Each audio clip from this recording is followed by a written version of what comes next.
I got it in my light.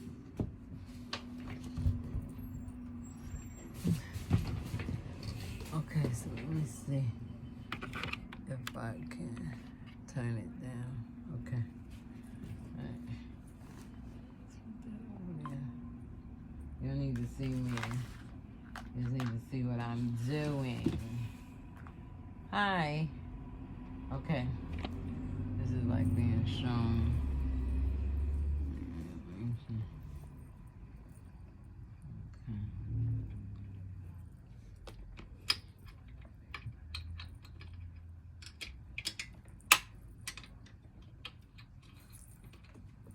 Okay. All right. So, what was I looking for? I was looking. Oh, I know what I was looking. Let me go here.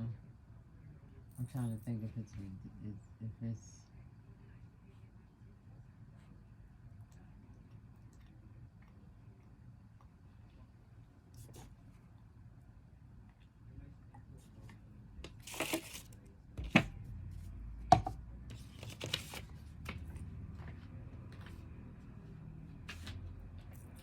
I want to see what this.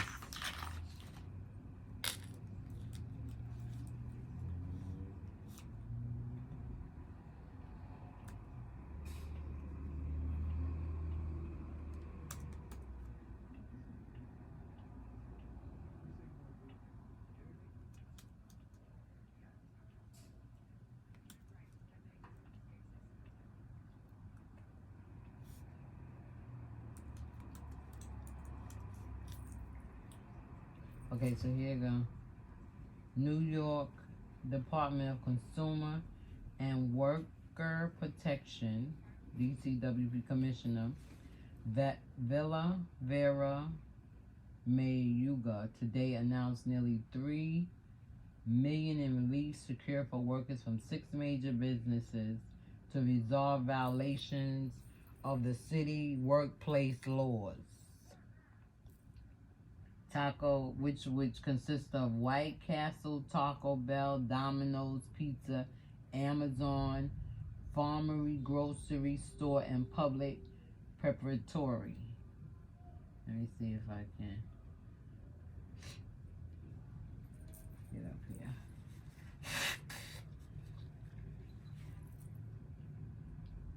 So just think, them Amazon people. The companies will pay a combined $2.7 million in restitution to more than 3,570 workers, more than 343,000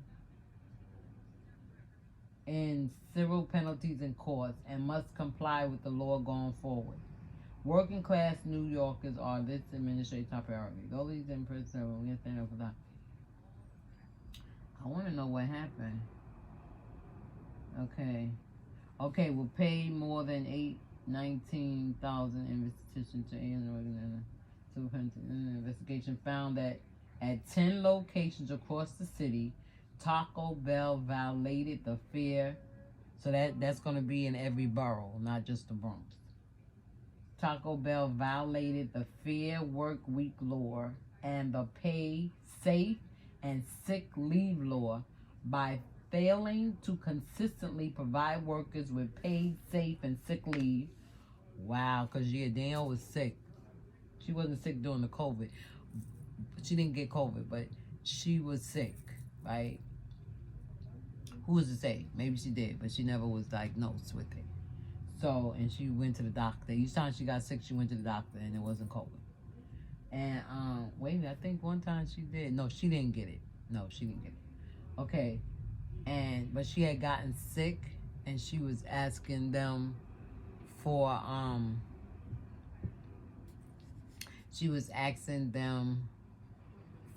permission to be off, and they made her come to work even though she was sick and stuff. So maybe somebody somewhere did it, and she got compensated for it. Okay, paid premiums for schedule changes and low opening shifts. So there was a premium for schedule changes, and they was always changing her schedule. She deserved the money. Give current workers the opportunity to work more regular hours before hiring new workers. Okay, so I don't think she was too much on that, but there was always new people moving in. I mean, being hired. And here's the thing, the hirer that hired her was somebody that we knew that was a boyfriend to my deceased daughter. My daughter that died, that was her boyfriend. They wasn't living together, but she had told me before she died that she was thinking about marrying the man. Because I was talking to her about getting married, and I was telling her that this man was real nice, and at the time he was. You know, you get to see people after the fact. So I really didn't see stuff about him, but she knew stuff about him. Because she would say to me, she said, I don't know, mommy. You know, he is nice. He is there for me and stuff like that. You know, whenever she needed him, he was there. She would have him go and stand on the line for Apple to get his phone, to get her a phone. Because half of the time when she got the phone, when she got them new upgraded phones, he was the one that was buying it. Because my daughter worked, but she worked as a security guard. She made nice money. She took care of herself. She bought her stuff that she wanted. But when it came to those really expensive stuff, he would buy it for her. So she would have him waiting, you know, in the cold. I remember one time she would call, be like, I'm talking to Matthew. He better get out there. I said, he better be quiet. I said, what's going on? He's standing in the Apple store in the city because that's the only store that's getting a new phone, and he going to get it for me. Like that. But anyway, not to say anything against her, against him. But he was the manager. He was the district manager. So that's how she was able to get a job. But they was always classing against one another. There was always some issues with them, whether it was because of my daughter's fault or it was because it was his fault. The fact is that I guess he felt, I'm going to put it how I'm sorry, he felt that he was more so in control and he wanted her to suffer based on what my daughter did to him because he didn't really like it, even though he claimed that he loved her. But this is stuff that I'm seeing after she's dead. So while she's alive, I'm talking to her and I'm telling her, I said, Matthew seemed like a nice, because she knew Matthew for years. She met her daughter's father she met Matthew through her daughter's father. Now, I don't know how she got together with the daughter's father, but I'm really thinking that she knew the man first. But anyway, she had to met. But anyway, I'm not gonna even get into that. But my thing is that I was telling her, so that I'm saying all that to say that she knew him for a long time. So because he was always there for her, he always was going places for her, standing in the cold and the sleet and the rain and the snow to go get her phone, to be there, cook for her. It was all about Matthew. Matthew coming, Matthew this, Matthew pay for the car, because she couldn't drive. I used to always tell her to get a license. That wasn't her thing. She wasn't into cars. Her and my other daughter, my middle daughter's not into it. It's Danielle. So she wasn't interested like that. But then as far as driving and all that stuff. So I would tell her, I said, Matthew's a nice, and he really like you. He really like you. So you think so, Mom? He said, yeah. She said, but he just got some ways that I don't like. I said, well, you with him. I'm not with him. He come to your house, he spend the night, he there with you. I don't even know how her sexual life was with him. I don't know whether she had sex with him or what. That wasn't our conversation. You know what I'm saying? But then she had decided, she said, well, you know what, Mommy? She told me one time, she called me, and this was like a few months before she died. She said, I'm thinking about marrying Matthew. And she told me that he had suggested it to her, but she been turning it down. He would bring it up every now and then. And she kept turning it down. So she said, Mommy, if he asks me again, I'm going to accept, or I'm just going to tell him I'm accept. But she never got that chance to marry him. And I think it was for the best. Not that she died, but it was the best that saved her from some more heartache. Because the guy, now that she's dead, her daughter is whatever. You know, I'm not going to even say, because people got a tendency of judging what I say. But the fact of the matter is, and the truth part of the matter is the daughter is demonetized. And I saw it before my daughter died. And the trouble that she went through with this girl, and this girl was just a little girl, like 10, 11. And she telling lies to her father about her mother. And then the father's coming screaming at her. And she's calling me, crying on the other end. And I want to talk to the father, because I'm going off. That's why I say, y'all don't know what I'm going. Y'all didn't know what I was going through with that girl. You don't know what I was going through with my daughters. You don't know, if anything, it's the system that gave them issues, not me, because I always was trying to be there for them. But because the system done messed up their head, they couldn't calculate how much mommy loved them. So they didn't take out that time to find out about it. So she going through all these issues with this man. And I'm seeing it from day one, before she even got pregnant. I'm seeing it. And I'm seeing what this man doing to her. And I'm trying to talk to her. And instead, she was turning the man against me, and the man was turning her against me. Because she cursing me out, and she talking to me any kind of way. Because I'm trying to tell her the truth. So that's what I'm saying. Y'all, yeah, I'm feeling some kind of way. Y'all talking about, oh, you need to tell them about God. And yeah, and I'm mainly talking to that person. You need to tell them about God, because my children is this and that and the other. And I told them about God, and I raised them up in God, and whatever the case may be. Maybe if you had told them that from the beginning, I'm paraphrasing, but this is what they meant. Maybe you had told them from the beginning, when they first was born, coming out their womb, because that's what I did with mine. I told them from coming out their womb what they supposed to do, and now they big successful children. Well, bless you. I'm happy for you. Okay? So now, I'm telling her, leave this man alone. This man is not good for you. This man is stressing you out. You crying, making me cry. Leave this man alone. Yeah, she not pregnant by the man yet. Leave the man alone. You don't need no life like that. You still young. Live your life. Go out there and find you a nice man that's going to love you. You're beautiful. I'm going to send y'all a picture. I'm going to put maybe I put a link. But if y'all, let me see. I think I got a link of her. A video of her with music of her life and stuff. Well, some pictures with her up until her death and stuff like that. So I'm going to try to put that in. If I remember, I'll put it in there. So now, reminder, put in the link of Tandra, or a picture of Tandra, however that's to be done. So now, I got to learn how, you know how some people be talking and they be like, I'm going to put the picture up here and then the picture pop up.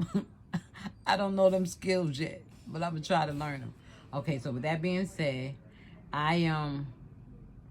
so I'm telling her to leave this man alone, and she kept dealing with the man, and then she wound up getting pregnant by the man. I'm telling her, you need to leave this man alone. I'm telling her there's some issues that you're going to have. Now, I'm going to be honest with you, I'm not one for abortions. I'm not I'm not one for abortions, right? But in some situations, things happen. And I mean, if somebody come across my video that is anti-abortionist, if that is a word, fine. Y'all be what y'all want to be. This is my channel, and I'm going to speak what I feel.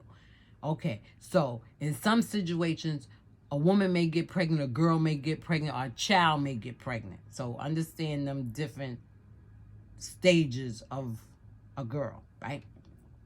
Where they have to terminate the pregnancy, right? So therefore, in that situation, it was a toxic situation. And I already was seeing what was going to happen. And what I was seeing was that the child was going to get hurt, and one of them was going to wind up deceasing the child. So to keep that from happening, I told the both of them, y'all not ready to be parents. So take it any way you want. She got mad with me, and she was like, you telling me to kill my child? What kind of mother you are? Well, I'm still a mother because your mother went through it, but you don't know nothing about it. See, they don't know what I went through in my life. You see what I'm saying? Even though they always had this thing. Let me turn this over. They always had this thing about raise your hand if you heard the story before. And they would be raising their hand, but they never really heard the story. You see what I'm saying? They heard of the story, but they really didn't hear the story, right? So now, mommy went through that. Situation happened where mommy had to go through that. It wasn't an abusive situation. That's the thing. It wasn't an abusive situation. It was an age situation and a responsibility situation. Because of the simple fact, when I went and did have my children, I was ready per se for them. And even at the stage that I was in my life, I may not have been ready, but I prepared my mind for them. I was not leaving my kids on my grandmother to take care of.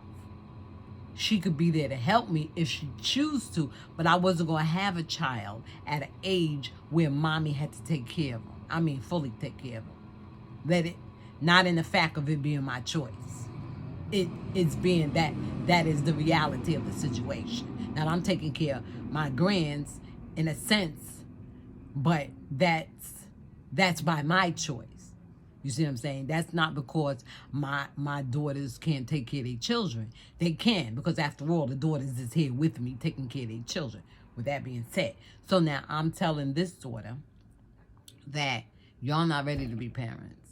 Don't even put yourself in this situation, because I don't want to really tell you the truth in so many words. This man ain't for you. But because the man is sitting there. But with me and her talking, I told her the truth. With them two together, I just let them know y'all ain't ready for no parents. So just like I said, she got mad. She stormed out the house, and I ain't see her no more. I ain't see her no more. She stayed with she was kind of big then. No, was she big? No. She wasn't big. So she was in that stage where termination was safe. It was safe. So she went on and she had the child. And from birth, I had to take the child. I almost took the child, and put it that way. I almost took the child because of what was going on in the hospital. But everything worked out. God worked it out, and it didn't come to where her child was taken from her. Because I seen right then that she wanted to be a parent. So I accepted that. That's what you want. The child is here, so I'm not going to hold that against you, whatever. Now you're in the situation. Now you got to bite the bullet. So whatever comes out that bullet, if it turns into a scatter and starts scattering out and wind up hurting you, then that's life. You have to deal with it, right? So as time went on, that bullet started scattering. He was hitting her. He was fighting her. Choking her, all this different stuff. I ain't know nothing about it. But sometimes I would be on the phone with her and I would hear her fight, arguing with her, and he would say something and I would be screaming. Be like, you better get off my daughter. You better leave my daughter. I'm on my way. I hang up that phone and I be on my way. And when I get to the house, he gone. Yes, he is. I tell you, no lie. He is gone. Because now, where I am now, I pray about things. But where I was then, I'm going to knock you up. You put your hands on my children. I ain't playing that. As people would say, I don't even know whether they still say it, but it's not biblical and it's not saint-wise. But they would say, I'll put my salvation down and tear your tail up. So that's where I was. I'll put my salvation on a hold. You wait over there. I'll be right back. I'll pick you up. Now I'm going to get on this bus and I'm about to do some damage to this dude. And my father already told me how to do damage to somebody that's bigger than me. And that's to pick up something and knock him out. That's why my daughter was always pulling out knives on him. Not to say it was right, but I'm giving you some insight. Insight, okay? So you trying to tell me that because of all of that, her pulling out knives, her stabbing people, is because of something that I did? That was based on her acceptance and being able to deal with the situation that was coming into her life as an adult. Because she started out young as a mother. Every woman in the world will have the opportunity of being a mother if it's God's will for them to have a child. So we are born as women to have children, but it's up to God to let us and allow us to get pregnant and give birth and have healthy births, healthy children when they're born. It's up to God. It's not up to us. I don't care how healthy we may be, doesn't necessarily mean that God wants you to be a mother. I don't care how many women's in the world to a man, it does not necessarily mean that that woman is going to be a mother or a good mother. Okay, so when these situations started coming on and she calling me up and she crying and I'm hearing what's going on, and I get over to the house and I stay there. I stay up to way into the night, and he don't show back up. He don't come up until I leave. And then he want to argue with her after I leave. And sometimes he wouldn't even allow her to call me. Sometimes we'd be talking and he'd come snatch the phone. But in some situations, no, some reasons, not all the reasons, was because she had no respect for me. That he didn't give no respect for me, and he didn't give no respect for her. Because the things that he would come out and say to me, it will bug me out. And when he came out and said, I don't want you with my child. I don't want you taking care of my child. When it came down that ACS came into the picture, and that child was taken from the both of them, I couldn't get the child. The child never came. Now, when I say all the rest of my kids, the other situations that happened, the kids came to me. I was able. Which it didn't happen long. So I ain't even getting into that because that's none of your business. Because next you know, I hear something else. Can't tell people nothing. You can't get on nothing and talk about your life on an honest basis to your subscribers before they thinking some negative stuff. And I guess somebody would say, well, that's what it is on YouTube. You right. You got that right. That's how it is on YouTube. And it's up to me to accept it or leave it alone. So here I talk about what I choose to. Whoever don't like what I'm talking about can go on either to my next video or go about their business, because I'm going to be honest. I'm going to tell you the truth. And if I feel like I want to talk about what's going on in my life and how it is, I'm going to tell you the truth of the matter. I don't have to take ownership for something I didn't do. I don't have to blame myself for how my children is acting based on their actions. That's their choice. Now, if they was acting out when they 9, 10, and 11, and 12 years old, okay, possibility. And don't get me wrong, maybe they still is acting out due to the fact of what happened in reference to me and them. But I'm here to tell you that I tried to be in their life, and the stupid ACS BCW did not want it to happen. So when things is in the court, you can't do nothing. If you ain't never went through it, shut your mouth. Boom. With that being said, I let her know you don't need no business with this man. Leave this man alone. Whatever the case may be, she had the child, and something happened with her where she made a decision. And the decision was to the man. The man got the child in so many words. Went to his mother, and his mother was just as bad as him, a manipulator. What's that word? A narcissist, whatever that is. I'm sure you'll know what it is. If not, then bump it. They all was those. So therefore, they was messing with my daughter's head so bad that I really think that I feel that he played a part with her death. So when she died and all these people that she went through all this trouble with coming to her funeral, get out of here. Get out of here. Get out of here. I ain't want to be bothered. I couldn't show my true feelings because this is her funeral. She just passed away. So I'm grieving. So I didn't want nobody to think, oh, she acting like that because she grieving. No, I'm not. I'm acting like that because I know the deal.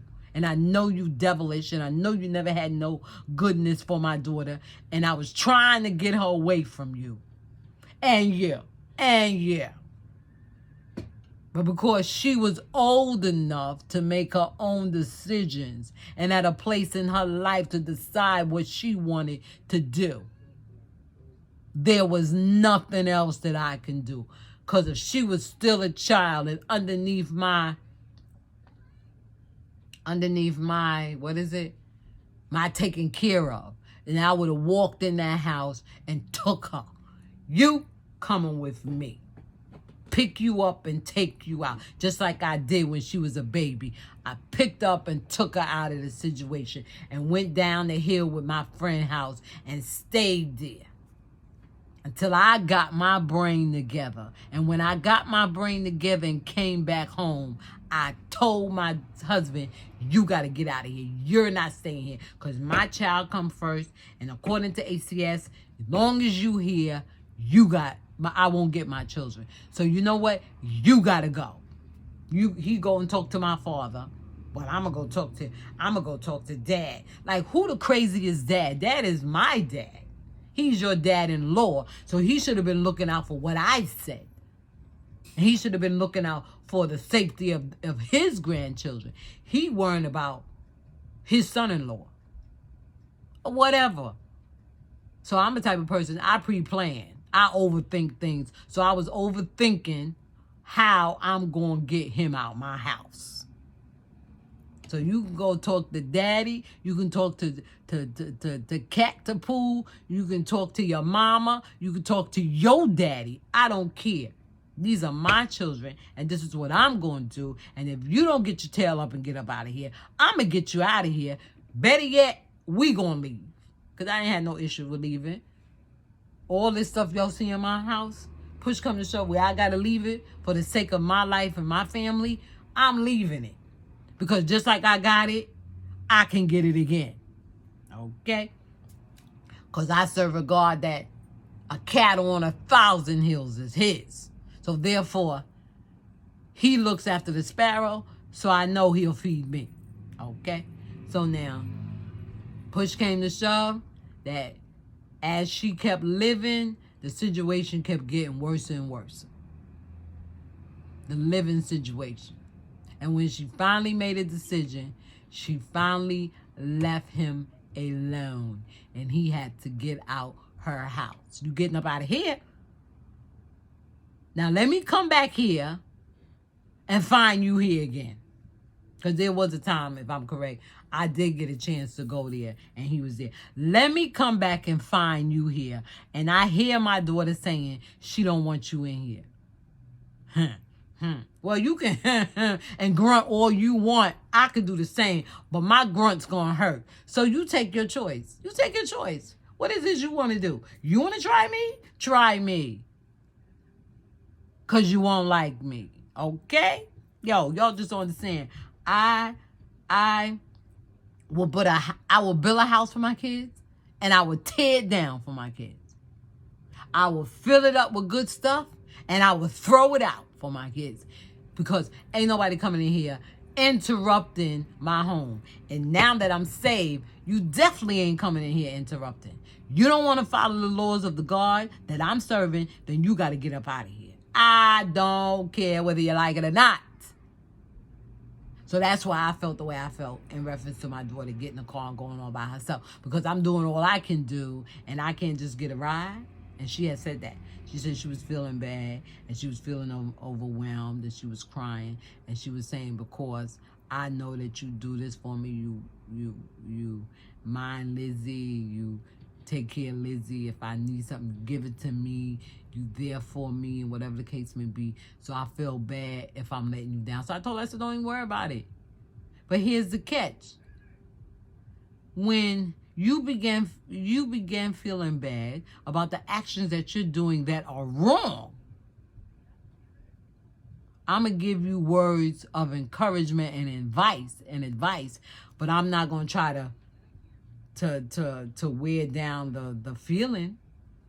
You know what I mean? I'm not going to try to brush away the feeling. You are supposed to feel that way because that's what the Bible says, to honor your mother and father, to obey those that have the rule over you. That's what the words say. So why is that in play? Because you hear about all these kids getting killed now. People getting shot. Kids. When I say people, I mean kids. Kids getting shot out of nowhere.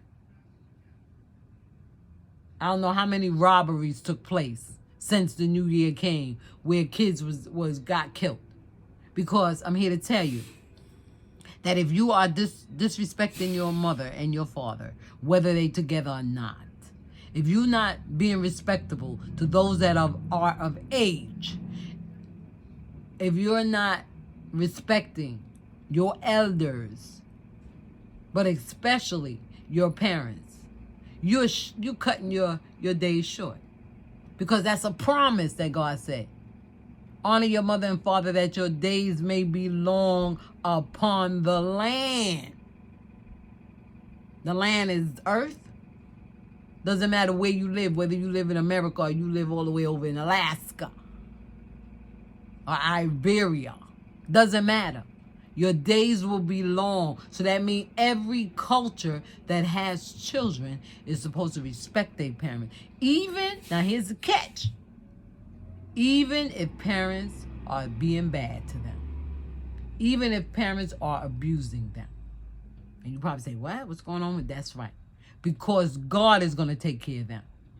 You may not understand it at 4 years old. You may not understand it at 6 years old. And you may not understand it at 12 years old. Right? But if you continue to listen to your parents, obey them that have the rule over you. So you probably say, oh, so if a sexual abuser come and tell me to do this and do that, I'm supposed to do that. Well, I'm going to tell you something. I can't tell you how to deal with that. I can't tell you how to deal with that because I was in that situation. And I know how I dealt with it. So I can't tell you how to deal with it. You as a child, but if you're an adult now, and it's no longer happening to you, now it may traumatize you, but you have the opportunity to move forward, not to dwell on that and make all your relationships bad, and then you want to go beat up your children, or you want to turn in abusers to them because of what happened to you. All right, I just got a text. So then you can't do that. You're going to be responsible for that. God going to allow you to suffer the consequences because you holding something that your parents did or somebody did against you, and now you taking it out on your child, which that ain't how it's supposed to be.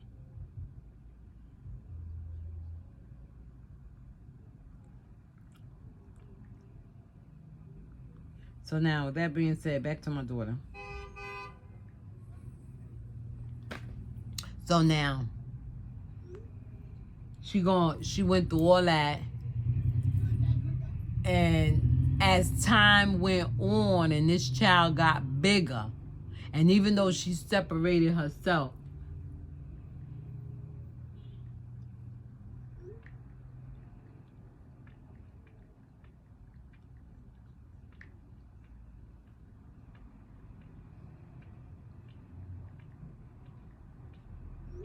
she separated herself from this man, meaning that the man was no longer living with her. She still had ties with this man because she had a baby by this man. So this man was still... So this man still had the opportunity to manipulate her, and make her come with decisions that is not her choice.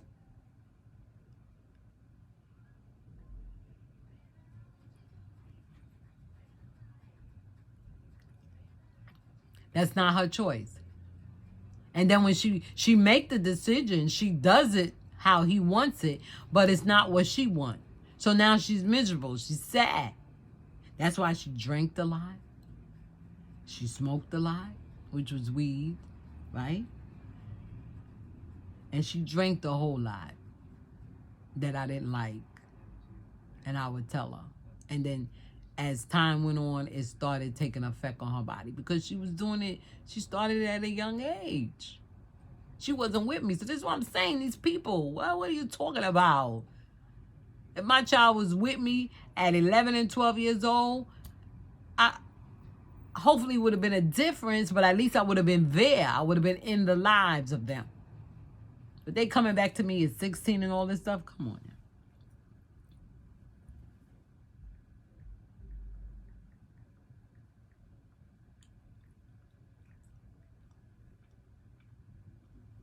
So now, with that being said,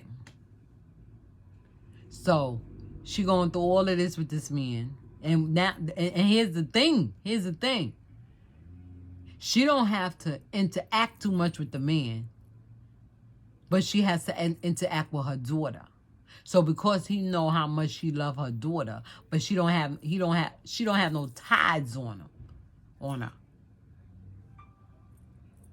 Because it's all about him now. Which I didn't know, which I found out later on that he had the custody of them, because I could not understand why she was allowing him to do such to her, and why she would just give in and let the child go live with the mother and all this other stuff. But that was because she had done, in the court system, gave her child over to him. And that was because he didn't want me to take her.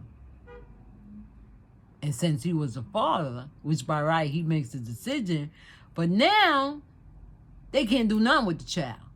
They could barely do anything with the child when she was just 10 and 11 years old. 9 and 8. 7 and 6. But now that she is a teenager, they can't do nothing.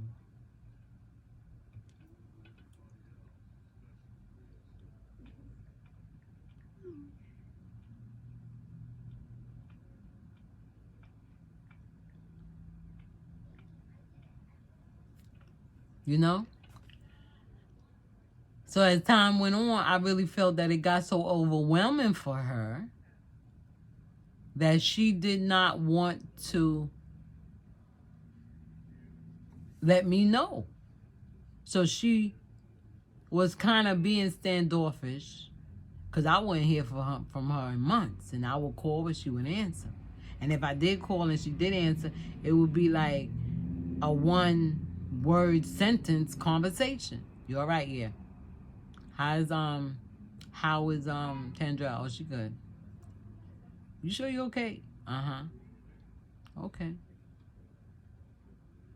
I gotta go, mommy. All right, and that'll be it. And I won't hear from her for 2, 3, 4 months. Well, I won't say months, weeks. But then as time went on and came closer to her death, she kind of reached out to me. And I made it my business to be there. And that's when I found out a lot of stuff. That's when I found out about the custody. That's when I found out about her wanting to marry the man. That's when I found out that she wanted another baby. I found a lot of things out about her. And it really hurted me that she was unable to fulfill those wants. Because her body had given up on her. Because of so much stress that she went through as a child. And here's the thing. Let me explain something about her. She had a demon in her. I'm going to be honest with you. Now, those on the spiritual realm can probably understand what I'm saying. Now, when our parents are Christians and they serve God to the fullest, and God has a calling on the parents' life, when those parents have children, God has a calling on their lives. So now,